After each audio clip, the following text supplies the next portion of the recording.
아멘. 할렐루야. 이 자리에 나오신 우리 모든 성도님들 서로 이렇게 인사하겠습니다. 기도하기 좋은 밤입니다. 이 시간 기도를 통해 우리 주님과 만나고 나를 겹겹이 둘러싸고 있는 삶의 크고 작은 문제들에 대해 하나님과 대면하고 응답받는 이 밤이 될 수 있기를 소망합니다. 전쟁 좋아하시는 분 계실까요? 전쟁을 좋아하시는 분은 없을 겁니다. 다만 아무도 죽지 않고 다치지 않는 전쟁 놀이는 어떠실까요? 누가 그러더라고요. 세상에서 제일 재미있는 건 전쟁 놀이. 그리고 또 하나, 이기는 전쟁이라면 이기는 쪽은 당연히 신이 나죠. 너무 좋죠. 이긴다는 그 자체. 그러면 지는 쪽은 죽지 않으면 다행일 뿐이죠. 좀 극과 극인데요. 그래서 전쟁에서 이기기 위해 여러 가지 전략적인 접근과 작전들이 이루어집니다. 전쟁에서 이기기 위한 대표적인 전술이 있으니 바로 포위 전술입니다. 심지어 지금 우크라이나, 러시아도 러시아가 어떻게든 우크라이나를 에워싸려고 하는 그것도 역시 포위이죠. 큰 방향에서는 말이죠. 우리가 전쟁 전문가는 아니니까 이런저런 것들은 다 빼고 이 이야기만 해보겠습니다. 이 포위전에 대한 고사성어 중 사면초가라는 말이 있습니다. 사방에서 들려오는 초나라 노랫소리. 유래는 이렇습니다. 한나라 유방, 초나라 항우. 진시황이 중국을 통일했다가 다시 갈라졌습니다만 크게 이 두 나라가 마지막 결승전을 벌이는 것으로 압축이 되었습니다. 두 나라가 크게 전쟁하다가 서로 우리 화친을 하자라고 조약을 맺었습니다. 그 조약을 맺고 초나라가 이제 자신들의 갈 곳으로 돌아가는데 한나라에는 한신이라는 명장이 있었습니다. 그는 퇴각하는 그 방심하고 물러나는 초나라 군대를 다시 쫓아가서 포위를 해버렸습니다. 초나라에서는 지금 이 한나라에게 포위를 당했으니 어떻게 포위망을 뚫고 빠져나갈까 고민하던 어느 밤 사방에서 노랫소리가 들려옵니다. 그 노랫소리는 한나라 측에서 초나라 병사들을 포로로 사로잡고 자, 너희 고향 노래를 불러라. 그 명에 따라 자기 고향의 노래를 불렀던 포로가 된 초나라 병사들의 자기 고향 노래였습니다. 그 노래를 들은 지금 포위당한 중인 초나라 사람들, 같은 동포들의 포로가 된 그들의 노래를 들은 초나라 사람들의 반응은 어땠을까요? 전의를 상실하고 이제 어떻게 이기겠나? 집에 가고 싶다. 집이 그립다. 승산이 없다.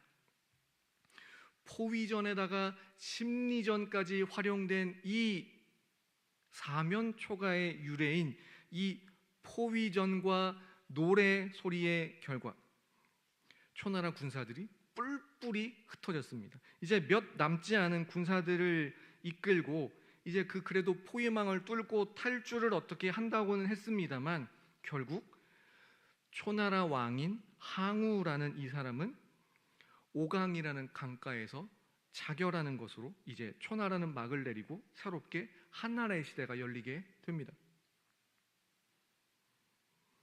오늘 본문의 저자인 다윗은 사실 적군에게 직접적으로 포위당한 것은 아니었습니다. 그러나 다윗을 공격하는 여러 인물들, 다양한 측면에서 살펴보면 그 상황이 참 사면초가이고 설상가상이고 오리무중이고 알 수가 없는 겹겹이 둘러싸인 막막하기 그지없는 상황이었고 스스로도 내가 둘러싸인다라고 가정을 한 표현이 오늘 본문에 나옵니다. 그러나 그 속에서도 다윗은 평안했다 고백합니다. 겹겹이 둘러싸인 상황에서도 다윗은 어떻게 그리 평온할 수 있었을까요? 오늘 말씀을 통해 살펴보도록 하겠습니다. 시편 3편의 표제라고 하죠. 본문이 시작되기 전에 표제를 보시면 다음과 같습니다.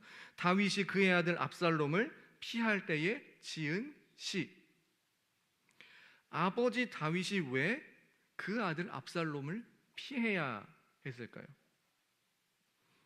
아들 압살롬이 아버지 다윗에게 반역을 했기 때문입니다. 반역입니다.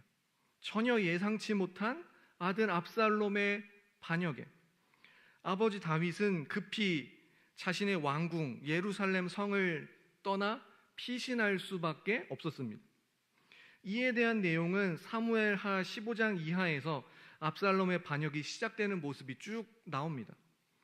다만 오늘은 본문이 시편 3편을 통해서 다윗의 그 급박한 순간을 살펴보도록 하겠습니다. 총 8절로 구성된 이 시편 3편은 네 부분으로 나누어집니다. 구분은 단순합니다. 1, 2절, 3, 4절, 5, 6절, 7, 8절. 1, 2절과 5, 6절이 좀 내용이 비슷하고 짝을 이루고 3, 4와 7, 8절이 좀 내용이 비슷하게 짝을 이루기는 합니다. 먼저 제가 1절을 읽어드리면 이렇습니다. 여호와여 나의 대적이 어찌 그리 많은지요 일어나 나를 치는 자가 많으니이다. 아멘. 이렇게 시작을 합니다. 다윗 왕이 아들 압살롬에게 반역을 당했습니다. 반역을 당한 게 어디 저 먼 지방에서 반역이 일어났다더라 대처하자 이게 아니라 왕궁에 있던 자기 아들이 반역을 일으키고 왕궁은 점거당하고 한 나라의 왕이 거꾸로 자신이 거하던 궁을 내주고 피신해야만 했습니다. 내부의 적은 이처럼 너무 무섭고 신속하게 움직였습니다. 게다가 반역을 한 측에는 최고의 책사, 마치 하나님 같다라는 정도의 책사 아히도벨이라는 사람이 있었습니다. 그 사람이 압살롬 쪽에 붙었고 시므이라는 사람은 다윗이 그래도 왕인데 아직 반역이 성공했다 최종 결론이 난 것도 아닌데 왕에게 대놓고 돌을 던지며 다윗을 저주했습니다. 왕이 반역을 당하고 나니 이게 뭐 말이 왕이지 왕의 체면이 말이 아니었습니다. 궁에서는 쫓겨났고 대놓고 누군가에게 아직은 왕인데 그 왕에게 돌을 던졌습니다. 이 상황에 대해 2절에서 이렇게 말씀합니다. 많은 사람이 나를 대적하여 말하기를 그는 하나님께 구원을 받지 못한다 하나이다. 구원을 받지 못한다. 대적들이 단순히 다윗을 대적한다, 반역을 일으켰다만의 문제가 아니었습니다. 그는 하나님께 구원을 받지 못한다. 그는 하나님께 구원받지 못한다. 또 하나, 무슨 반역이 일어났다는 가정하에 그 실제 역사들을 보시면 반역이 일어나고 양측이 이제 투쟁을 하면 적극적으로 반역 측에 붙든 적극적으로 원래 이제 기존 세력에 붙든 편이 갈라지지 않습니까? 또 다른 반응이 있습니다. 어떤 반응이죠? 간을 봅니다. 어떤 편이 우리 편이죠? 일단 이기는 편이 우리 편. 다윗 어떻게 이번에는 이길 수 있겠어? 그동안 전쟁을 많이 치르고 이겨왔는데 이번에는 어떨까? 하나님께 구원을 받을까? 이것은 더 나아가 우리를 향한 사단의 음성이기도 합니다. 마치 사방에서 들려오는 초나라 포로들의 그 노랫소리처럼 적어놓고 기도한 세월이 얼만데 되겠어요? 전에 저 기도 응답 안 되던데 이번에 되겠어요? 이러신 분 아마 있으실 겁니다. 아니, 꼭 있게 마련입니다. 너는 구원을 받을 수 없다라는 외침에 대한 다윗의 반응은 이렇습니다. 우리 3절 말씀 함께 읽겠습니다. 시작. 여호와여 주는 나의 방패시요 나의 영광이시요 나의 머리를 드시는 자이시니이다. 아멘. 전쟁에 패한 패잔병에게 영광이라는 게 있겠습니까? 없죠. 고개 절대로 못 듭니다. 안 죽으면 그나마 다행입니다.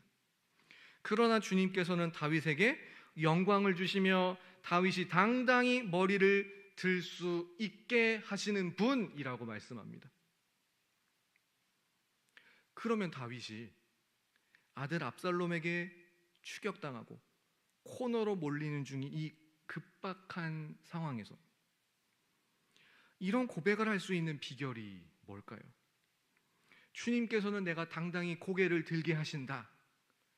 상황은 압살롬에게 쫓기던 때에 지은 시편인데 어떻게 이게 가능할까요? 4절 말씀 함께 읽어보겠습니다. 4절입니다. 시작. 내가 나의 목소리로 아멘. 부르짖으면 응답하신다. 내가 고개를 들 수 있는지 없는지, 내가 당당하게 고개를 들 수 있는가 없는가의 여부에 대해 그래도 되는지, 고개를 숙여야 되는지, 고개를 들 수 있는지, 여전히 승자와 같이 살아갈 수 있는지 그 여부에 대해 내 현재 상황의 기준을 두지 않고 내가 기도한다. 내가 주님께 부르짖는다. 내가 기도하면 우리 주님 반드시 들으신다. 이것이 다윗의 기준이었던 겁니다. 사회에서는 흔히 자존감이라는 표현을 씁니다. 자존감 떨어지는 경우 많죠. 내가 백수라서, 취업이 잘 안 돼서, 내가 가진 물질이든 재능이든 무엇이든 무언가 내가 가진 자원이 별로 없어서, 타고나기를 내 몸이 약해서, 심지어 사고를 당해 어디가 아프고 약하고 장애가 있고, 그래서 내 자녀들 상황이 내 맘 같지 않고 어떠해서 자존감이 떨어진다, 흔히들 그럽니다. 그래서 내 문제, 내 결핍을 계속 묵상하게 되는데요. 그러면 해결이 되나요? 안 되죠. 내 문제를 묵상하면 할수록 더 막막하고 비참하고 두렵고, 이제 이런 것들에 휩싸이다 보면 나중에 알고 보니 이런 쉽게 하는 방법이 있었네, 나중에야 발견되게 됩니다. 될 일도 잘 안 됩니다. 내 자존감의 근거는 내가 여전히 상황이 어떠하든 고개를 들고 살아갈 수 있다. 내 원수된 크고 작은 여러 문제들, 상황들, 사단 앞에서 당당히 고개를 들고 승자와 같이 살 수 있는 비결은 하나님께서 내 기도를 들으시는 분이다. 하나님께서 내 편이시다. 이것을 알고 믿고, 그래서 똑같은 상황이 다시 한번 와도 그때는 덜 흔들리는 것, 그게 우리의 신앙의 연륜 아닙니까?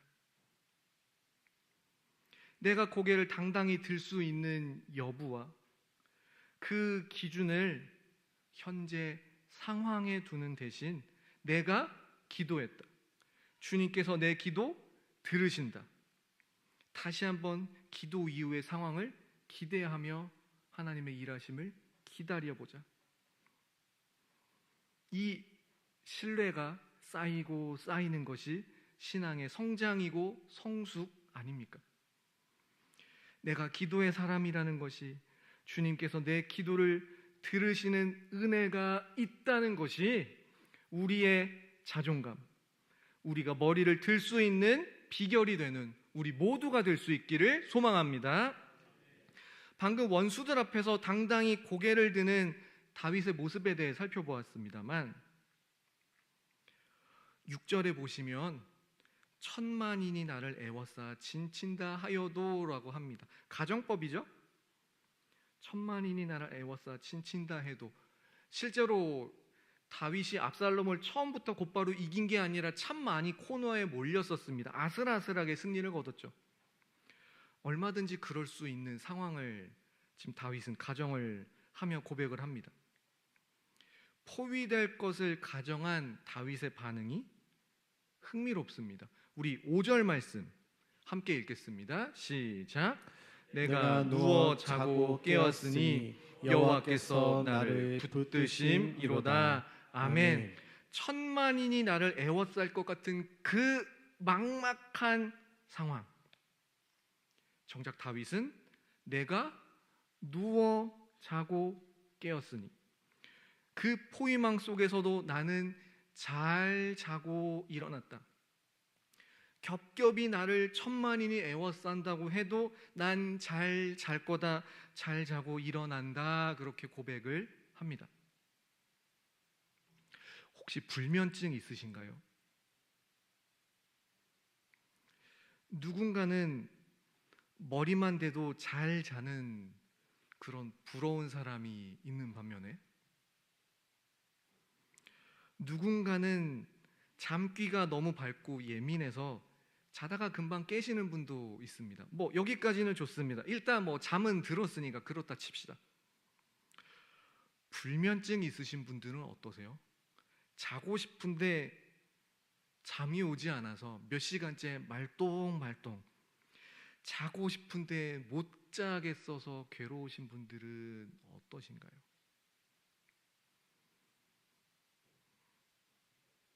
겪어보신 분들은 그게 얼마나 괴로우신가요? 시편 중에도 여호와께서 그 사랑하시는 자에게 잠을 주신다라는 구절이 있죠. 불면증에 시달리시는 분들에게는 잠 잘 자는 것만으로도 그 사람은 이미 하나님의 사랑을 충분히 입은 사람이다, 잘 자서 좋겠다, 그런 생각하실 줄로 압니다. 불면증의 원인이야 여러 가지가 있겠죠. 어떠한 생리적이고 호르몬적일 수도 있고, 그야말로 고민이 너무 많아서, 고민이 많고 오히려 피곤하기 때문에 잠이 못 드시는 분도 있으시겠죠. 그런데 지금 다윗은 답답해서 포위당해 있는 진영 안에서조차도 나는 잘 잔다, 자고 깨었다, 그렇게 표현합니다. 실제는 아니고 과정법이긴 합니다만 그렇답니다. 어떻게 가능하죠? 여호와께서 나를 붙드심이라. 천만인이 나를 포위해도 나는 두려워하지 않는다, 그렇게 말씀합니다. 사실 사무엘하 15장 16장 이렇게 쭉 보시면 다윗의 상황이 그다지 잠을 잘 잘 만한 그런 상황이 아니라는 것을 알 수 있습니다. 반역이 일어났습니다.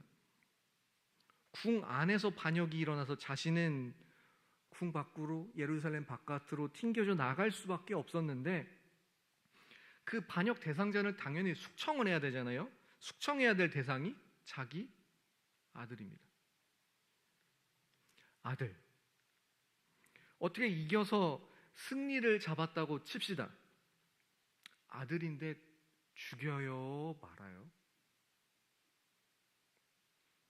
실제로 막상 아들 압살롬이 전사했다, 죽었다라는 소식을 들었던 다윗이 승리하고도 심히 애통해하는 모습, 그 부하들은 막상 반역을 제압하고 이겨놓고도 민망해하는 모습이 또 나오는 것을 볼 수 있습니다.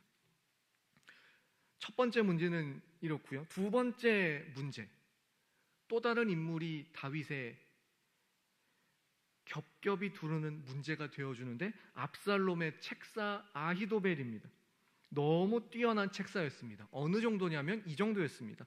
사무엘하 16장 23절을 보시면요, 그때의 아히도벨이 베푸는 계략은 사람이 하나님께 물어서 받은 말씀과 같은 것이라. 아히도벨의 모든 계략은 다윗에게나 압살롬에게나 그와 같이 여겨졌더라, 이렇게 묘사합니다.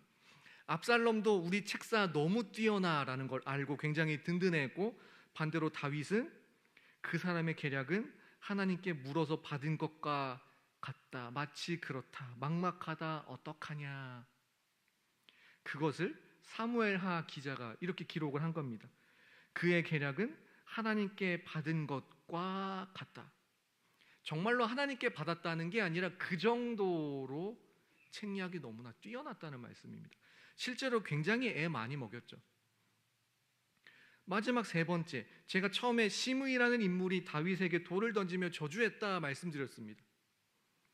지금 다윗 대 압살롬 전쟁 중입니다. 아직 결론은 안 났고, 물론 다윗이 그다지 유리하다고 할 수는 없습니다만 아직 최종 결론은 난 것은 아닌데, 시므이는 다윗을 향해 이렇게 저주합니다. 사무엘하 17장 7절과 8절을 쭉 보시면은요, 시므이가 저주하는 가운데 이와 같이 말하니라. 피를 흘린 자여, 사악한 자여, 가거라 가거라. 8절에 보시면 사울 족속의 모든 피를 여호와께서 내게로 돌리셨다. 그를 이어서 내가 왕이 되었으나 아들 압살롬에게 넘기셨다. 너는 피를 흘린 자이니 화를 자초했다. 사실 시므이의 말은 옳지 않고 반대로 말한 겁니다. 하나님께서 사울을 심판하셨고 다윗이 약속된 왕국을 받았고 다윗이 사울을 직접 친 적은 없습니다. 오히려 2번이나 살려줬죠. 그러나 시므이는 피를 흘린 자여, 화를 자초했다. 실제로 다윗의 평생은 사울을 피해 다니기 바빴고 블레셋이나 주변 여타 나라들과 전쟁하느라 피를 많이 흘린 게 사실이었고, 그 덕분에 그 때문에 성전 건축하고 싶었으나 다윗 너는 안 돼, 아들 솔로몬이 하게 해, 못하게 됐죠. 괜히 찔리는 부분, 자존심 상하고 자존감이 뚝뚝 떨어질 만한 그 포인트를 시므이는 너무 잘 잡고 찔렀습니다. 피를 흘린 자여, 화를 자초했다.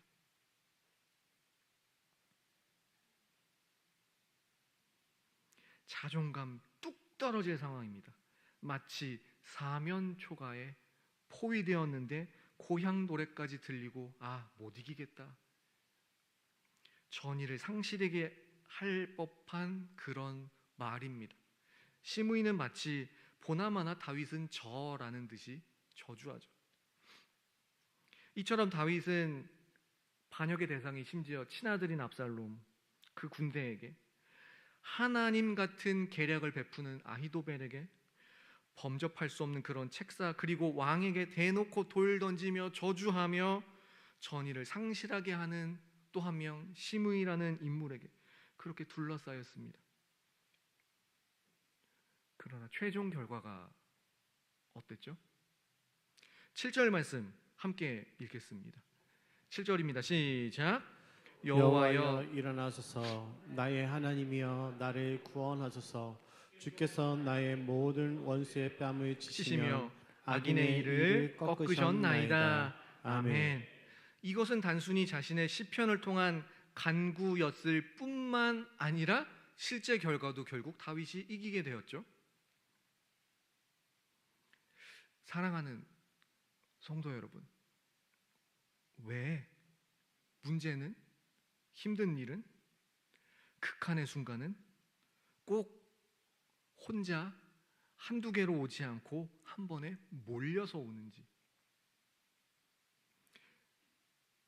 혹시 여러분들께서도 여러 문제들에 포위된 것 같은 그런 상황이신가요? 이 시간의 기도를 통해 나를 포위하고 있는 문제들 그 너머에 계신 하나님을 바라볼 수 있기 바랍니다. 그리고 기도하기 위해 오셨는데 무엇부터 기도해야 할지 모르겠는 겹겹이 둘러싸인 막막한 상황이신가요? 이 시간 기도의 자리에 오신 여러분, 지금 지키고 계신 이 기도의 자리, 그것 때문에 오늘 밤에는 오랜만에 두렵고 불안한 것 대신 단잠 주무실 수 있기를 축복합니다. 참 이제는 내가 뭐라고 기도해야 될지도 막막한데 그래도 내가 다시 한번 하나님 바라보겠다. 하나님 붙들겠습니다. 어떻게 기도해야 될지 이제는 참 문제가 한두 개도 아니고 막막합니다만 적어도 기도의 자리는 어떻게든 지키겠사오니 주여 나를 불쌍히 여겨 주옵소서. 그 기도, 그 마음, 그 기도의 자리 지킴 주님 다 아시고 이런저런 삶의 문제들과 같은 그 포위망 속에서 주님께서 우리를 지키시고 붙드실 줄로 믿습니다. 말씀을 정리합니다. 고린도 후서 4장 8절에서 10절 이렇게 고백합니다. 조금 깁니다만 그래도 함께 읽어보겠습니다. 시작. 우리가 사방으로 우겨쌈을 당하여도 쌓이지 아니하며 답답한 일을 당하여도 낙심하지 아니하며 박해를 받아도 버림받지 아니하며 거꾸로 뜨림을 당하여도 망하지 아니하고 우리가 항상 예수의 죽음을 몸에 짊어짐은 예수의 생명이 또한 우리 몸에 나타나게 하려 함이라. 아멘. 우리가 사방으로 우겨쌈을 당해도 답답한 일을 당해도 겹겹이 그렇게 당해도 낙심하지 않는 것은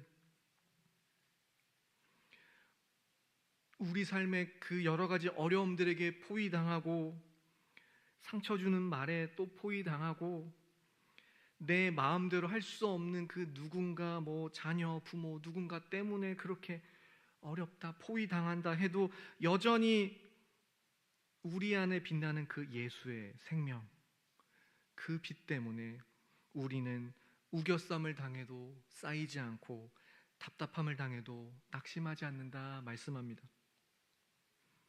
우리는 다 눈을 가져 있고 겉으로 보이는 것에 주목하느라 아직 해결되지 않은 그 문제 때문에 힘들고 또 누군가에게 우리 자신의 삶을 드러내 보이기에 부끄러울지도 모르겠습니다.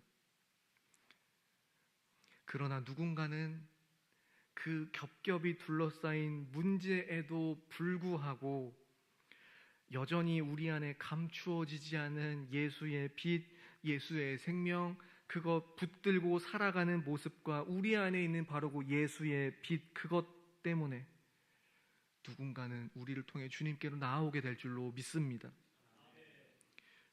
포위망이 하나도 없어서만이 복이 아닙니다. 우리는 포위망 속에서도 기도할 수 있고 그 기도 때문에 포위망 속에서도 여전히 단잠을 잘 수 있다. 이것이 복인 줄로 믿습니다. 이 복을 누리는 이 밤 우리 모두가 될 수 있기를 소망합니다.